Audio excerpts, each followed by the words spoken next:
Avez-vous déjà été confronté à des situations dans lesquelles vous vous êtes senti rabaissé ou insuffisamment valorisé?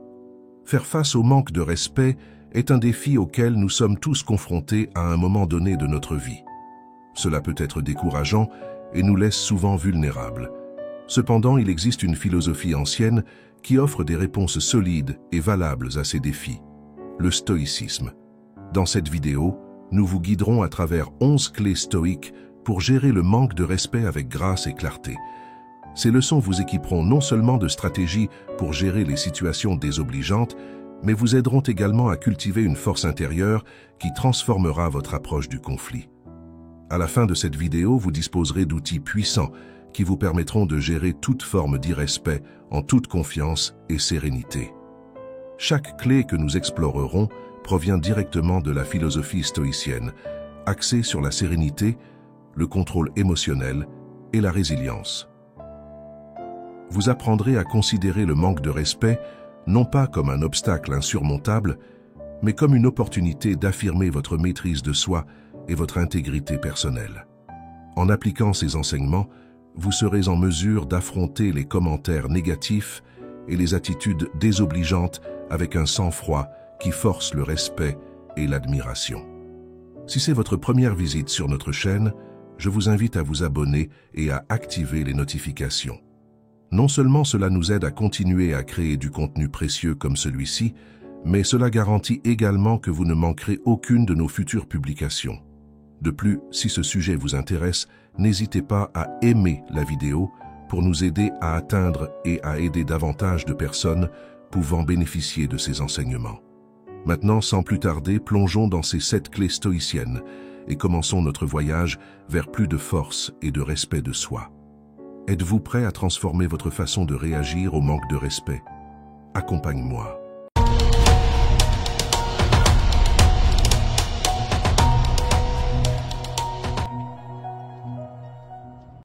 Clé 1. Cultiver la résilience intérieure. Au cours de notre voyage dans la vie, nous rencontrons des occasions où nous sommes confrontés à des attitudes désobligeantes ou irrespectueuses. Dans ces moments-là, la philosophie stoïcienne nous offre un outil puissant de résilience intérieure.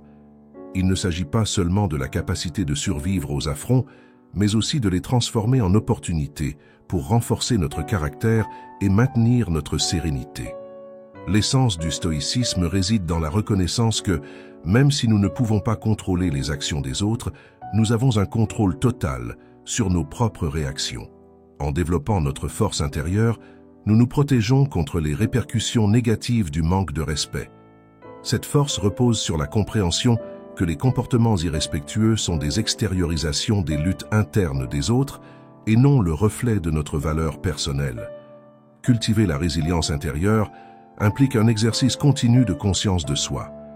Il s'agit d'un processus d'examen approfondi de nos réactions automatiques, d'identification de la manière dont nous réagissons instinctivement aux provocations et de travail conscient pour façonner des réponses plus réfléchies et moins réactives.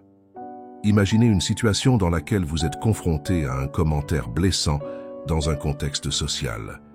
En appliquant la résilience intérieure, vous reconnaissez que même si vous ne pouvez pas changer le point de vue de l'autre personne, vous pouvez choisir comment cela vous affecte. Au lieu de réagir avec des émotions négatives, vous décidez de répondre avec empathie et calme. Cet acte préserve non seulement votre tranquillité d'esprit, mais peut également ouvrir la voie à un dialogue plus constructif, démontrant que votre bien-être émotionnel ne dépend pas d'attitudes extérieures.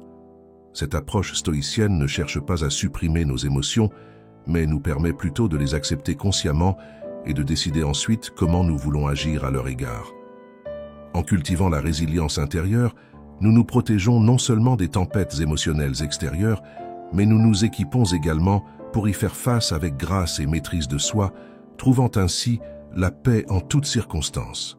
Cette clé est essentielle non seulement pour faire face au manque de respect, mais aussi pour vivre une vie plus pleine et plus significative, libre de la tyrannie des perceptions des autres. Deuxième clé. Pratiquer la différenciation entre le contrôlable et l'incontrôlable. L'un des piliers les plus transformateurs de la philosophie stoïcienne est la pratique consistant à faire la différence entre ce qui est sous notre contrôle et ce qui échappe à notre contrôle. Cette distinction fondamentale peut être extraordinairement libératrice, réduisant nos souffrances et augmentant notre efficacité face aux défis quotidiens.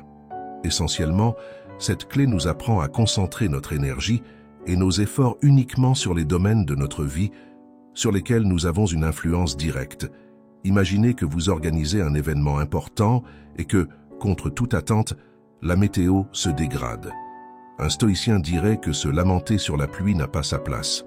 Au lieu de cela, ce que vous pouvez contrôler, c'est la façon dont vous réagissez et vous adaptez à cette circonstance imprévue. Au lieu de laisser la frustration prendre le dessus, vous choisissez de rechercher des alternatives et des solutions créatives, faisant preuve de flexibilité et de résilience.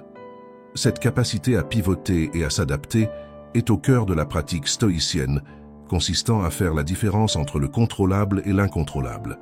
Appliquer cette approche à la vie quotidienne, c'est comme apprendre à danser sous la pluie au lieu de maudire la tempête.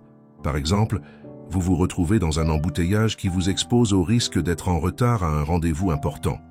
Face à ce scénario, un praticien du stoïcisme s'arrêterait pour réfléchir. Puis-je contrôler la circulation? Clairement non. Mais puis-je contrôler ma réponse à cette situation? Absolument. Alors, au lieu de succomber au stress et à l'irritation, vous décidez d'utiliser ce temps pour préparer mentalement la réunion, écouter un podcast pédagogique ou simplement respirer et réajuster vos attentes. Cette clé nous offre une boussole émotionnelle qui nous guide à travers les complications de la vie, nous aidant à investir notre énergie de manière plus intelligente. En nous concentrant sur ce que nous pouvons changer, nous évitons non seulement une angoisse inutile, mais nous devenons également plus efficaces et proactifs. La différenciation entre ce qui est contrôlable et ce qui ne l'est pas devient un outil essentiel qui nous permet d'affronter toutes circonstances avec plus de sérénité et d'efficacité. Selon les mots du philosophe stoïcien Épictète, ne vous attendez pas à ce que les choses se passent comme vous le souhaitez. Voulez-vous plutôt qu'elles se produisent comme elles se produisent, et vous serez heureux. Cette citation résume le cœur de cette pratique. Accepter la réalité telle qu'elle est et non telle que nous aimerions qu'elle soit. En adoptant cette philosophie, nous cultivons non seulement une plus grande paix intérieure, mais nous nous équipons également pour naviguer dans la vie avec une sagesse et une clarté renouvelées, en nous libérant du poids de l'incontrôlable et en concentrant notre attention sur la construction d'un avenir qui est entre nos mains. Forme. Troisième clé, harmonisez-vous avec l'essence de la vie. La troisième tonalité stoïcienne nous invite à harmoniser avec l'essence de la vie, un voyage qui transforme notre existence en une symphonie où chaque pensée et action résonnent avec l'univers. Vivre en harmonie avec l'essence de la vie, c'est comme être le chef d'orchestre dans lequel nous ne recherchons pas la perfection de chaque note, mais plutôt nous nous réjouissons de la musique de l'existence elle-même, en acceptant ses hauts et ses bas et ses dynamiques changeantes. Cette approche stoïcienne n'implique pas une lutte contre les courants de la vie, mais plutôt une sage adaptation à ceux-ci. Comme les marins qui ajustent leurs voiles au vent, nous apprenons à suivre les événements, non pas comme nous les avons planifiés, mais en les adaptant à notre volonté de manière harmonieuse. Sénèque, un éminent philosophe stoïcien, suggère que nous n'attendons pas que les événements se produisent comme nous les imaginons, mais adaptons plutôt notre vision et notre action pour qu'ils se produisent de la manière la plus favorable pour nous. Vivre en accord avec la nature, c'est non seulement accepter ce que la vie nous offre, mais aussi découvrir notre authenticité, en éliminant les couches d'attentes et de désirs imposées par la société.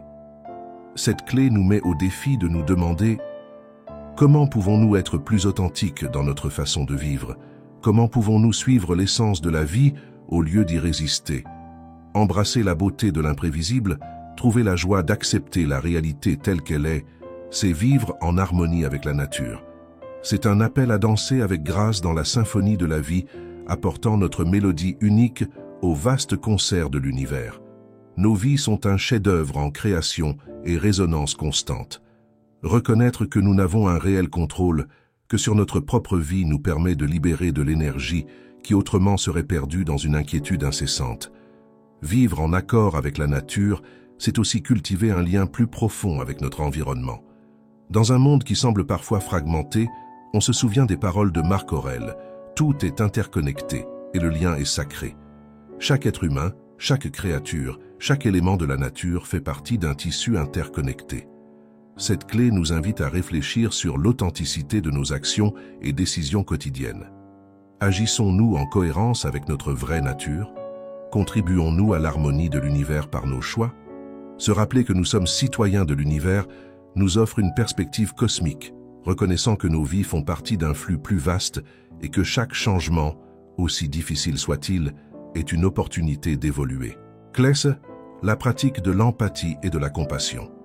Cette clé reconnaît notre humanité commune et souligne l'importance de traiter les autres avec gentillesse et compréhension. À l'arrière-plan de cette clé, nous trouvons la conviction qu'en comprenant les luttes et les défis des autres, nous nous connectons plus profondément non seulement avec eux, mais aussi avec notre propre humanité. Cette clé, reflétée dans les paroles de Marc Aurèle, nous invite à apprécier le précieux privilège d'être vivant, de respirer, de penser, de jouir et d'aimer. Lorsque nous nous réveillons chaque matin, nous devons nous rappeler que chaque jour nous offre de nouvelles opportunités d'appliquer l'empathie et la compassion dans chaque interaction, en comprenant que chaque personne est confrontée à ses propres batailles internes. L'empathie nous permet de nous mettre à la place de l'autre, notamment dans les moments de conflit ou de désaccord. Comprendre les perspectives et les motivations des autres favorise non seulement l'harmonie dans nos relations, mais enrichit également notre bien-être émotionnel. En même temps, pratiquer la compassion envers soi-même dans les moments d'autocritique ou d'exigence devient un acte de guérison. Reconnaître nos limites et nos erreurs non pas comme des échecs, mais comme des opportunités de croissance personnelle nous permet d'avancer avec plus de sagesse et de résilience. L'empathie, définie comme la capacité de comprendre et de partager les sentiments d'une autre personne, nous invite à mettre temporairement de côté notre propre perspective pour nous immerger dans les expériences des autres. Cette pratique fait non seulement de nous des témoins sympathiques de la diversité humaine, mais cultive également un lien plus profond avec le tissu émotionnel de notre existence. D'un autre côté, la compassion nous pousse à étendre cette empathie non seulement envers les autres, mais aussi envers nous-mêmes, en reconnaissant l'humanité commune qui nous unit. Selon les mots de Marc Aurèle, la meilleure vengeance est de ne pas ressembler à son ennemi. La compassion nous libère du désir de vengeance et nous incite à répondre à l'hostilité avec amour et compréhension. Dans notre expérience quotidienne, l'empathie et la compassion peuvent transformer nos relations, les transformant en source de lumière dans les périodes d'obscurité. Ces clés nous permettent de voir au-delà des apparences et de comprendre que nous portons tous des fardeaux invisibles. En intégrant la compassion dans nos vies, nous devenons non seulement plus tolérants envers les autres, mais nous apprenons également à nous traiter avec la même gentillesse et la même acceptation que nous offrons aux autres, renforçant ainsi la sérénité avec laquelle nous affrontons l'adversité. Clé 5. La force de la sérénité dans l'adversité. Cette clé nous invite à reconnaître que, même si nous ne pouvons pas contrôler les actions des autres, nous avons un contrôle total sur la façon dont nous y réagissons. Dans des situations de tension ou de manque de respect, au lieu de succomber à la colère ou à la frustration, nous choisissons une réponse calme, patiente et compréhensive. Cette approche sauvegarde non seulement notre paix intérieure, mais a également le potentiel d'influencer positivement le comportement des autres, générant ainsi un cycle vertueux de respect et de calme. Lorsque nous sommes confrontés à un manque de respect ou à des situations défavorables, la sérénité devient notre alliée la plus puissante. Ce n'est pas un signe de faiblesse mais de force profonde. Cela nous permet de maintenir l'équilibre et le sang-froid même au milieu des tempêtes émotionnelles de la vie. Pratiquer la sérénité est une compétence essentielle qui nous aide à naviguer dans les eaux turbulentes des conflits interpersonnels et à construire une vie plus épanouissante et plus satisfaisante. Cette pratique repose sur l'idée qu'en restant calme face à la provocation ou au manque de respect, on préserve notre puissance intérieure. Nous ne laissons pas les actions extérieures perturber notre état d'esprit ou notre paix. Épictète, l'un des grands philosophes stoïciens, a déclaré que ce ne sont pas les événements eux-mêmes qui nous dérangent, mais nos interprétations de ces événements. Par conséquent, faire face au manque de respect éveille souvent des émotions intenses, mais cultiver la sérénité agit comme un bouclier protecteur, nous permettant d'affronter l'adversité avec un calme réfléchi. La sérénité n'implique pas la passivité. C'est une force calme qui renforce notre capacité à réagir judicieusement plutôt que de réagir de manière impulsive. Dans un monde où les émotions peuvent facilement déborder, garder son sang-froid est un outil puissant qui nous aide à rester clairs et concentrés dans n'importe quelle situation. Imaginez une conversation dans laquelle quelqu'un vous aborde de manière irrespectueuse ou provocante. Dans ces moments, la sérénité devient le protagoniste. Au lieu de laisser la colère ou le ressentiment prendre le contrôle, nous respirons profondément et renouons avec notre sérénité intérieure en nous rappelant que même si nous ne pouvons pas contrôler les actions des autres, nous pouvons choisir comment nous réagissons. De plus, la sérénité implique également de reconnaître que rester calme dans des situations tendues envoie un message puissant.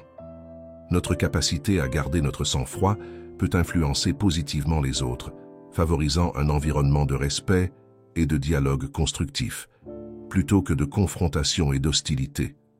Cette clé nous met au défi d'être comme un chêne, solide et flexible, capable de résister aux tempêtes sans se briser. En fin de compte, la sérénité n'est pas de l'apathie ou de l'indifférence, mais plutôt un acte de courage et de maîtrise de soi qui nous permet d'affronter les complexités de la vie avec dignité et sagesse. Clé 6. La transformation par l'authenticité. Cela nous enseigne que, dans les situations de manque de respect ou d'inconsidération, il est essentiel de s'accrocher à notre véritable essence. Être authentique devient un phare qui éclaire notre chemin, nous rappelant que notre véritable force réside dans l'acceptation de notre véritable identité, sans laisser les circonstances extérieures façonner ou déformer qui nous sommes réellement.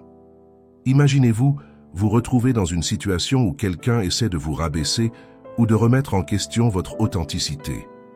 En ces moments critiques, l'éthique stoïcienne nous exhorte à rester fidèles à nos valeurs fondamentales et à rester fermes dans notre vérité.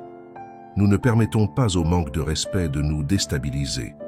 Au lieu de cela, nous nous accrochons à notre authenticité comme un bouclier protecteur contre les jugements et les attentes extérieures. Épictète, avec sa sagesse, nous inspire en disant « N'essayez pas d'être quelque chose que vous n'êtes pas, ni ne prétendez être quelque chose que vous ne voulez pas être. À quoi bon porter autant de choses ? Être authentique signifie se libérer du fardeau de répondre aux attentes des autres et de vivre conformément à nos principes les plus profonds. Cette clé nous met au défi de réfléchir sur notre véritable identité et sur la façon dont nous voulons vivre notre vie.